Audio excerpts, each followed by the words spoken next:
Microphone's on. Call order zoning appeals for April 14th, 2025. First order of business is the approval of the minutes for March 24th. I'm going to move that we approve the minutes. Motion by Ms. Peters, second by Mr. Milburn. All those in favor, raise a hand. All opposed, same sign. That motion carries 5-0. Any special requests or continuances not listed? Seeing none, we'll move to findings of fact. We have one from BCA 2025-009. This was a development standards variance for petitioner Michael Lang for property at 1155 Barcelona Drive. Chairman, in consideration of statutory criteria, move that we adopt the findings of fact as presented, incorporating the evidence submitted into the record as our final decision, final action for variance petition number BCA 2025-009. Motion by Mr. Peters, second by Mr. Moll. All those in favor, raise a hand. All opposed, same sign. That motion carries 5-0. We have no old business on the docket. Any old business from the floor? Seeing none, we'll move on to new business. First up is BZA 2025-011. It's a development standards variance for 295 Village Lane. The petitioner is Westminster Village Greenwood. They're requesting relief from 7 sections of the Unified Development Ordinance. Number 1, to reduce amount of mortar masonry to less than 50%. Number 2, to reduce the amount of mortar masonry to less than 50% on a side elevation. The first one was front elevation. Number 3, to reduce the amount of mortar masonry to less than 50% on the rear elevation. Number 4 is to reduce the percentage of transparency to less than 30% on front elevation. Number 5 is to reduce the percentage of transparency to less than 20% on side elevation. Number 6 is to allow columns to be clad in materials other than stone, brick, or stucco. And number 7 is to allow metal grills on a front elevation. All those wishing to present, please stand and be sworn in by our secretary. Do you swear to face perjury, testify true to the best of your knowledge? Yes. Thank you. Is everything in order? Everything is in order and in our file. And I said that, see if anyone contacts plans. You can approach the podium, whoever wants to start. And then name and address for the record, and there should be a sheet there for you to put your name and address so we get it spelled right in the record.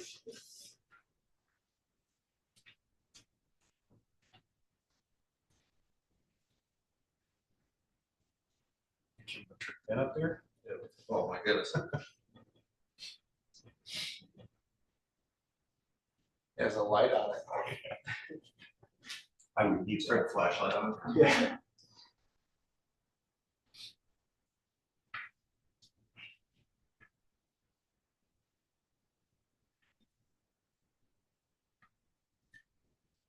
Name Benjamin Chung with AG Architecture. The address is 1414 Underwood Avenue.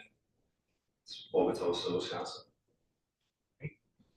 And tell us why you're here. So I just wanted to give a brief overview of our project here at Greenwood Village South. Just got to give an overview of what we're planning there. So here's a site plan showing existing buildings of Greenwood Village South in white, and then what we're proposing in tan. So what the intent and what we're trying to do here is really transform Greenwood Village's South presence along US 31. And this is also to enhance the first entry experience upon entering into the community. And then starting kind of from left to right, just kind of showing what buildings here we're proposing. To meet community needs, we're intending to bring a new independent living option to the community. And this will be in order to foster a sense of community. We're strategically placing these buildings on the left here in a neighborhood-like feel with a shared green space. And then as you continue east, there will be a new commons building that's going to be filled with new resident amenities. It'll include new dining venues, a new entry, a wellness center, and then multi-purpose room for larger community gatherings. And then moving east, east of the existing building, there will be a new assisted living and memory care building, new independent living cottages, and then a communal building that is far east of this that will be for residents and family to share in. And just highlight the overall architectural style.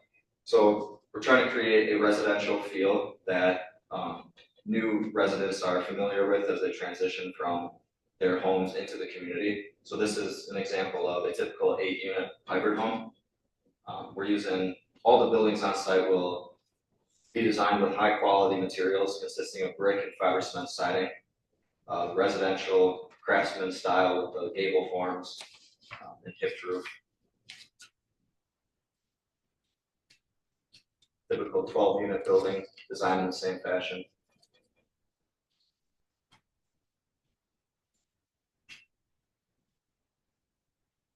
Then this is the Commons building, which will serve as the new front entry to the greater community.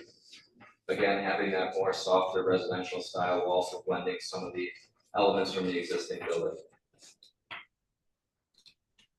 Again, clad primarily in brick and fiber cement.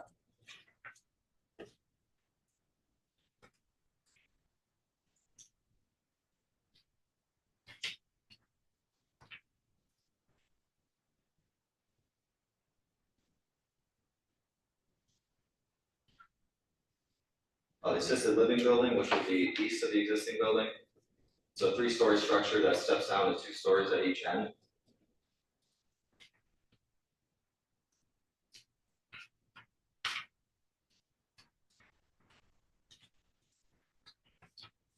Cottages that will be new here on site. And then we're replacing some of the existing carports with new garages for the residents.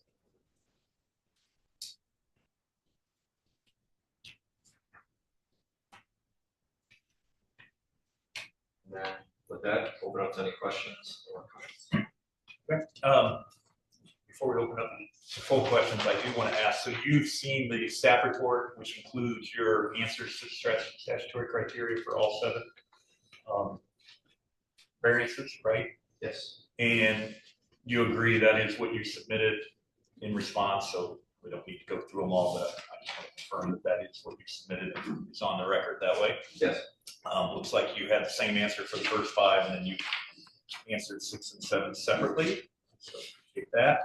I guess anything else then before I ask staff for their comments? Staff, seems like you were pretty favorable. Yeah, we were favorable. I think what was unique about this site is that it's a private campus. It has courtyards and also private streets surrounding most of the buildings on more than just 1 or 2 sides. So a lot of the architectural features is kind of what is the front. You want the screening on the courtyard side that is supposed to be the community area, or you want it on the back side, referring to the garages. So I do think that these meet the intent, the spirit of our UDO. They're well designed. The windows provide ample light while still allowing for there to be privacy for the residents while they're living there. These kind of have the look and feel of a residential home, but they are almost between that and our multifamily standards where they're more cottage style. So I do think that they did have some unique hardships with this being a campus site. And if you'd like me to go over any of my recommendations, we had 7 variances for 6 of the 7. We had a condition that the plan substantially conform to the exhibit depicted in Exhibit D. And then for variance number 5, this was variance number 5, we had an additional condition that foundation plantings be required along any blank spaces of wall along the side elevations. There are a few places of blank brick walls that we would like to see some landscaping. And then for variance number 7, we had the grills should be screened by landscaping And landscaping at full maturity shall completely screen all grills on the front elevation. These are the grills that vent out the carbon monoxide from the underground parking. The other areas for grills would have been either facing the courtyard or another front yard. So we didn't see that there was necessarily a better position for the grills, but we are asking that they use some landscaping to screen them. You've seen the conditions, you've heard the conditions, any concerns or questions about those? No concerns. Anything else you'd like to add before I close the public hearing and ask the board for questions? So remain there, I'll close the public hearing. Does anybody want to speak? Oh, did someone else want to speak? I'm sorry. Yes, sworn in. No, I'm good. You covered everything. Okay, Thank you, sir. all right. Mr. Mole? I'm good. Mr. Milborn? Mr. King? Ms. Peters? Yeah, it's pretty straightforward, it was very nice, so well presented. I have no questions either. I will take a motion to admit all the evidence into the record. Mr. Chairman, I move that we admit all the evidence presented in regard to this matter, including the notices, receipts, maps, photographs, written documents, petitioner's application and attachments, petitioner's detailed statement of reasons, the staff report prepared by the planning department, certified copies of the video, comprehensive plan, testimony, the petitioner, city planning staff, and any administrators, and all other exhibits presented to the oral written for consideration by this board in regard to this petition, and include testimony of those present. Motion by Mr. Mole, second by Mr. King. All those in favor raise a hand. All opposed, same sign. That motion carries 5-0. Take a motion on request number 1, which is to reduce the amount of mortared masonry to less than 50%. And this is on the front.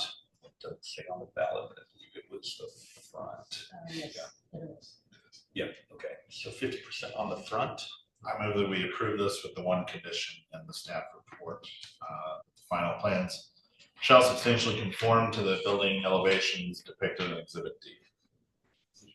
To approve with 1, second by Mr. Mole. All those in favor raise a hand. All opposed, same sign. That motion carries 5-0.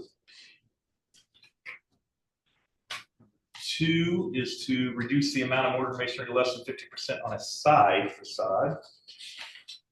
I move that we approve this with the one condition in the staff report, which is the same condition. Motion by Mr. King, second by Mrs. Peters to approve with the same condition. All those in favor raise a hand. All opposed, same sign. That motion carries 5-0. Number 3 is to reduce the amount of mortar masonry to less than 50% on a rear facade. I move that we approve this request with the same, same one condition in the staff report. Motion by Mr. King, second by Mr. Milborn. All those in favor raise a hand. All opposed, same sign. That motion carries 5-0.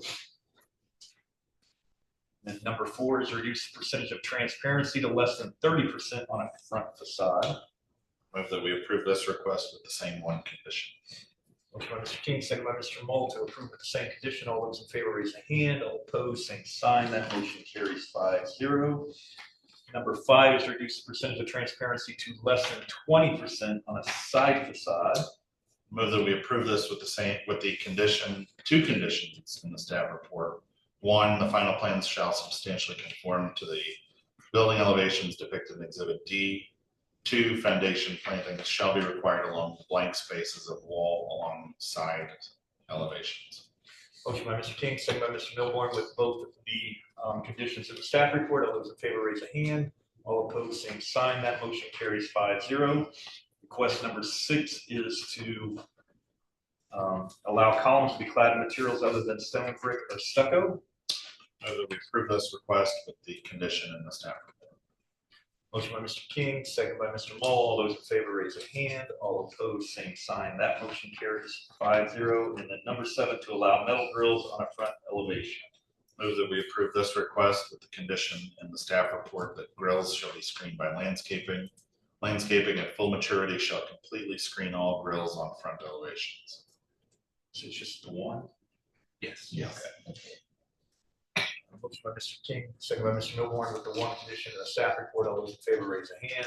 All opposed, same sign. That motion carries 5-0. I will take a motion to direct the Corporations Council to draft written findings of fact.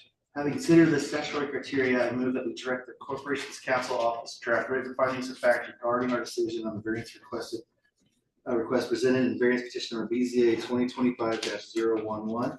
Said findings specifically incorporate the staff report and evidence submitted into the record for consideration and adoption by the Board of Zoning Appeals as our final decision and final action regarding this petition at our next meeting. Motion by Mr. Small, second by Mr. King. All those in favor, raise a hand. All opposed, same sign. That motion carries 5-0.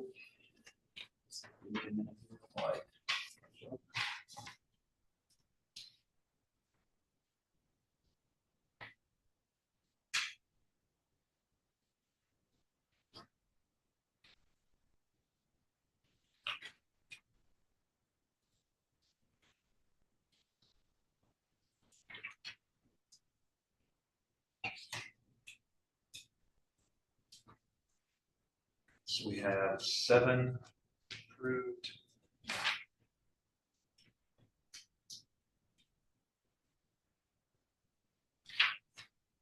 We will take final action in 2 weeks. You don't need to be here. You're welcome to move forward. You can work with staff to do so. So appreciate it. Thank you. All right, next is BZA 2025-012. This is the development standards variance for 733 Lowe's Boulevard. Petitioner is Cindy Thrasher, requesting relief from 2 sections of the Unified Development Ordinance. Number 1 is allow a wall sign over 200 square feet on a front wall of the north elevation. And number 2 is allow a wall sign over 200 square feet on a front wall of the south elevation. Is everything in order, staff? Yes, everything is submitted in our files. I forgot, so we're bringing comprehensive plan. Actually, we'll talk about Who all wishes to present to this? You be sworn in by our secretary then? Do you swear that an offense, perjury, testimony true to the best of your knowledge? Yes. And same thing, name and address for the record, if you could fill it out on that sheet so we get it right.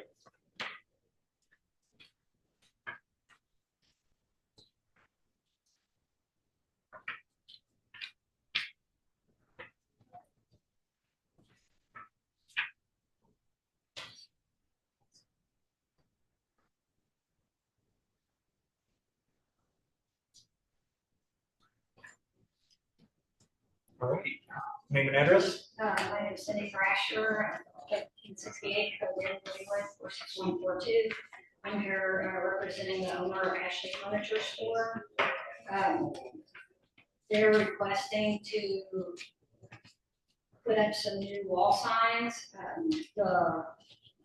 They're going to be quite a bit larger than the existing ones. The owner feels that with them sitting back so far off the road and then tucked in behind the strip mall to the east, that they're not really visible with the size of the signs that they have right now. They're also, the drawings show the 2 signs that are on the front elevation. So right now there is like a mattress sign on the east side, so they want to remove that and move it over to the front. So that's why they're requesting the 2 signs on the front now. We're going to remove the one from the east and relocate it or put a new one up, the mattress sign on the front elevation. And then they're also requesting to change the rear sign that's currently at their store and make it larger as well. Okay. And then you have seen staff report and all your answers to the criteria Yes, are in I staff just looked it up. Anything else before I get staff's input? Staff, I know you had some concerns here. You want to talk about those? So staff recommended denial of both variance requests. We didn't find a practical difficulty associated with needing signs significantly larger than what they currently are. They're currently exceeding our UDO. They're both 237 square feet. Our limit is 200 square feet. So we did have a condition if the board identifies a practical difficulty that they can have new signage. However, it needs to remain at the 237 square foot size that they currently have.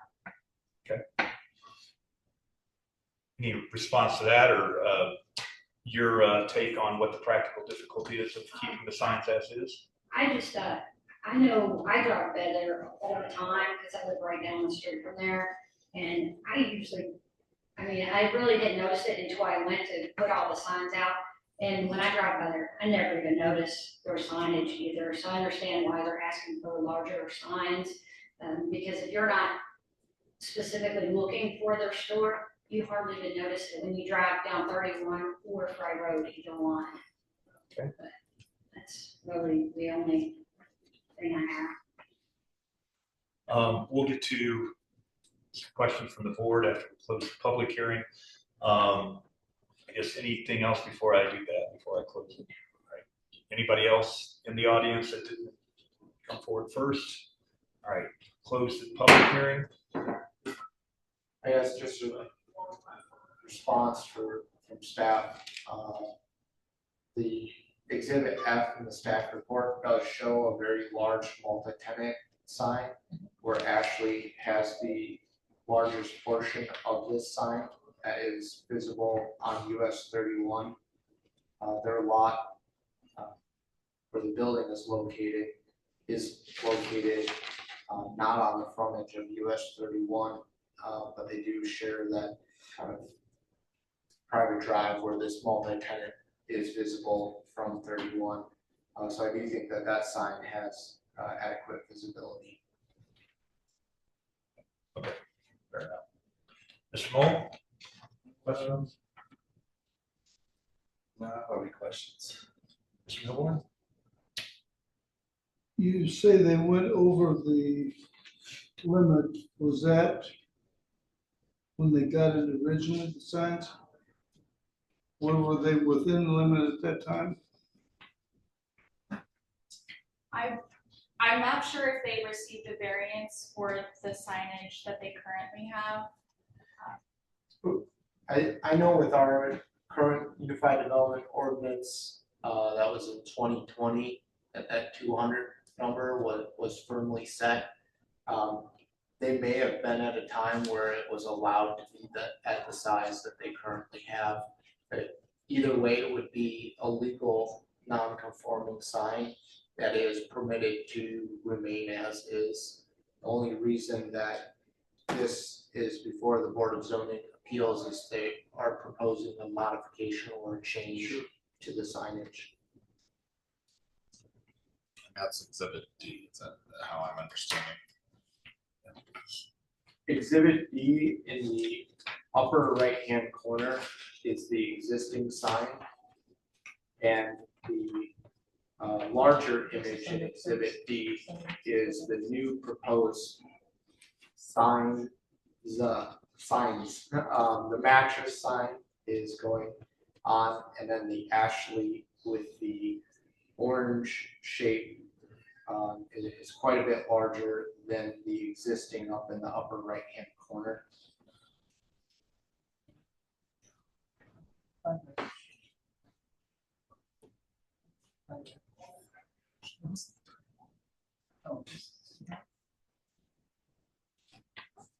That's the one to be facing Lowe's Boulevard, right? North is facing. The one with the mattress sign is That's facing Lowe's Boulevard, facing Lowe's Boulevard, yeah. 31. It's the main entrance, as I call it. And then the other one's on the back side. Yeah.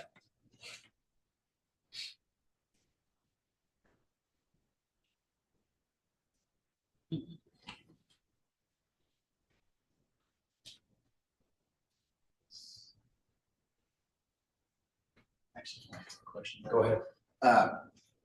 For the square footage, is it based on like with the new logo? Is it based on that section plus the Ashley sign? Is that how you guys figure out the square footage? So when we're looking at signage that is not a square, this is has some different dimensions to it. We're allowed to make 2 cuts. So basically it is the Ashley sign with a cut And so we're not going straight up from the A and the Y and including the blank space. It's held close to the sign. Like that. Is the mattresses sign separate or included in the overall square footage? I remember reading it, but now I'm, without going back and looking at it again.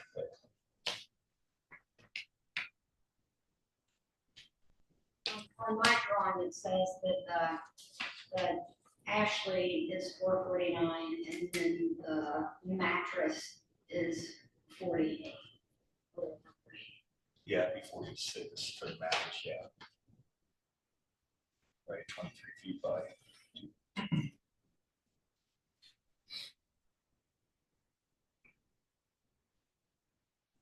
So I guess Gabe is the mattress piece treated separately, or are they all treated as the 200 square feet? It's 200 square feet for wall signage. It's together is the limit. So if they were to drop the mattress part, it would actually be under, It would reduce it, but it'd still be well over 200. because what are they, It'll be four? like 400 They're something. at 449 Oh, and- without the mattress sign. Without mattress, and then another 46 with the mattress. Okay. Yep, so even without the mattress sign, Oh, I see the more. they're over doubling the current required 200. Mr. King, did you have questions? No, now that I understand the exhibits, I don't know that there is the practical difficulty that lets us overcome the criteria. Spears? I have to agree with Mr. King on that. I made a special point of driving by there. No matter what kind of signage you put on that building, you're not going to see it from 31. It's not going to happen. There's too many trees and foliage. It's just not going to make any difference. I mean, we can make the sign the whole side of the front of it and still wouldn't see it. But the sign on the street would be the only one that would be attracting attention to the building being back there. So Full sign. The the fire whole road sign, sign, yeah. more visible. Oh, Yeah, I'm talking about the pole sign is Oh. really the only thing that's gonna be attractive. But the Fry sign, I mean, the Fry Road sign, I don't see where that's gonna make that big of an impact with the front of it. No matter what you do, you're not gonna see the wording from 31, so I'm not seeing any practical difficulty with increasing the size of the sign. Yeah, I struggle with that too, and I mean, the only thing I think that you could bring is if they had any kind of record of people calling saying they couldn't find it, anything like that, right? But it seems a little excessive. The only thing I would question, I guess, is I don't have a problem with the current front sign remaining the same size as it is and potentially adding the mattresses sign. So I guess I'm curious what staff's feelings are on that, because that is off They're doing to the side. It's not really, it doesn't make it look bad. But they would then have to reduce the current sign by 46 square feet to add the mattresses. They were, on that one, they were taking one off the east side altogether. And that's what they were relocating back to the front, because it's hidden in the trees, you can't see it off either, so. That makes sense, but I think it weighs into the variance request, correct? Well, I think what staff is looking at is they have a legal non-conforming sign that is a certain size that currently exceeds our standard. And if you are to redo your signage on that side, we would not want to go further out of compliance. But I don't think that there is really any practical difficulty for, I guess I would try to avoid designing the building and the signage and what would look good and what might not look good, and maybe see if there's some logic in the the difficulty or the practical difficulty, maybe they've had signage at this side for X many years, this is what people have seen and are accustomed to, and it fits the building size. I don't know if I would. So the mattresses sign is currently on the other wall? It's they have a mattress side on the east side. So it's on the side It's on the away front. from 31, it's on the other side, East because that would facing, be east, no, the other side, it'd be it would be facing the facing back, 31, it'd okay, be facing the 31. back sides of, Yeah, Yeah, okay, in the little, you don't have this little packet. Yeah. There's one that shows, it's the east side elevation, and you can see the little mattress sign on the top logo. In the middle of the trees. Do you have copies of those at all? no, that's not. I guess at a public hearing. It should be over here, Yeah, okay, that's where it Let's is. see, you wanna should be see here, this but I don't one? see that one. I think at this time, I don't think we can add additional. No, unfortunately, we cannot. That's fine. I understand where it is now. Okay. That makes more sense. The only argument I would make for somewhat of a practical difficulty is if the mattresses sign is currently on that east wall, there's no real, it's not being seen at all. It's, in my opinion, I know if it's counted as a single sign on the front, it's really a separate front wall sign, so. I would say if I was approached with just that request, I could understand that, but we're already out of compliance, going bigger and adding that. We're going further away from any practical difficulty. It is my concern. I certainly don't see going above the 246 there. No. Okay, It's not gonna add value. I will take a motion to admit all the evidence in the record. I move that we admit all evidence presented in regard to this matter, including notices, receipts, maps, photographs, written documents, petitioner's application attachments, petitioner's detailed statement of reasons, and staff report prepared by the planning department, certified copies of DVO and comprehensive plan, testimony of petitioner, city's planning staff, and any administrators, and all other exhibits presented, be they oral or written for consideration by this board in regard to the petition, and to include the testimony of those present this evening. A motion by Mr. Muller, second by Mrs. Peters, all those in favor raise a hand, all opposed same sign. Can I ask a clarifying question still about the ballot? Yes. So we can vote to approve with conditions, we can vote to deny. If it's denied, they would have to come back to keep the sign at the same size it is. To avoid that, if the board's will is to keep it the same sign, could they do that condition? Yeah, if it's denied, it would have to be 200 square feet. It would have no variant. If you're proposing a new sign, and you don't get a variance for it, you would have to meet our ordinance. So if you deny this, it would not be allowed to exceed 200. But we could approve it with different restrictions. Correct. Staff has suggested a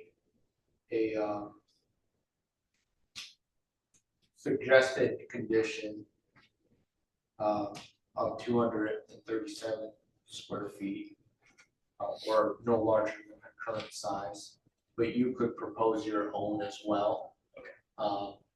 This is what we've suggested. Overall, our recommendation is a denial of the request. I guess my question is, the request is to make a bigger sign. That's the request on the table, Then the ordinance. than the ordinance, but they're already grandfathered in at the 237. If they're not changing that sign, they don't have to do anything, As long as they don't change it to. as long as they don't change it.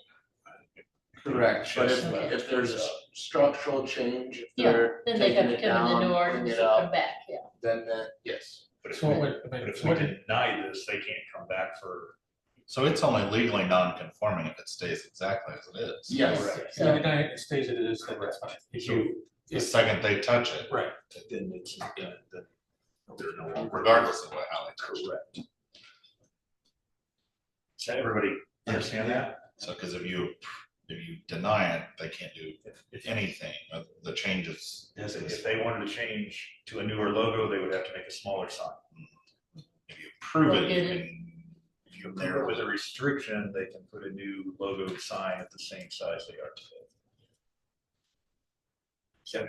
Yeah, but I guess understand? I'm not understanding that they're just wanting to replace the sign. I think they're wanting to replace it with a bigger sign or But not it's at all. it's also got a logo like.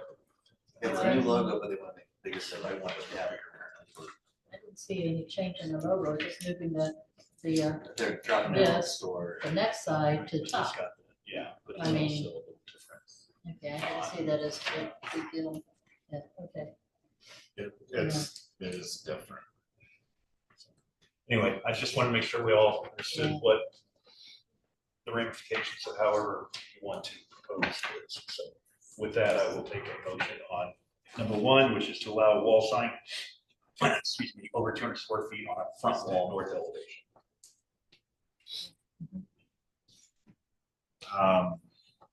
I move that we deny the request. There's not a practical difficulty to overcome the statutory criteria. Motion to deny, second by Mrs. Peters, motion by Mr. King. All those in favor of the denial, raise a hand. All opposed, same sign. That denial carries 3-2. Request number two, to allow a wall sign over 200 square feet on a front wall south elevation. I move that we deny this request for the same reason. Motion by Mr. King to deny, second by Mrs. Peters. All those in favor of the denial, raise a hand. All opposed, same sign. That denial carries 3-2 as well. I'll take a motion to direct the corporation's counsel to draft written findings of fact.